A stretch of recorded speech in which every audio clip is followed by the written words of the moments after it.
এই যে দেখতে পাচ্ছে এইগুলো আদিবাসীদের জায়গা।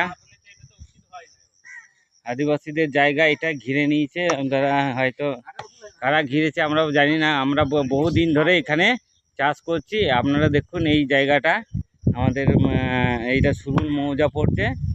দেখুন এইটা আদিবাসীদের জায়গা, কিভাবে অন্য জাতিরা কিভাবে দখল করছে আমাদের আদিবাসী জমি জায়গাকে।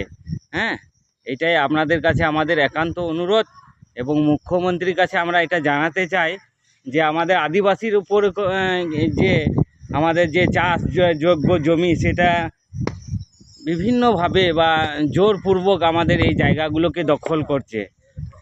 তাই আমি আপনাদের কাছে আমাদের একান্ত অনুরোধ, যাতে এই জমিগুলো, আমাদের আদিবাসী জমিগুলো যাতে এইভাবে দখল না হয়, এবং আমাদেরকে না জানিয়ে যেন এইভাবে ঘিরে না হয়, তার জন্য আপনাদের কাছে আমাদের একান্ত অনুরোধ থাকছে।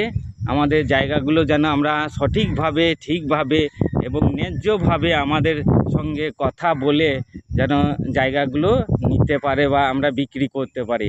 এটাই আমাদের কাছে, আপনাদের কাছে আমাদের একান্ত অনুরোধ। আপনারা আমাদেরকে সহযোগিতা করুন এবং আমরা যাতে আরও ভালোভাবে বাঁচতে পারি, এই অনুরোধ করে আপনাকে আমরা একান্ত অনুরোধ করছি, যাতে আমরা সুবিচার পাই এবং সুব্যবস্থা পাই। এই বলেই আমাদের বক্তব্য শেষ করছি।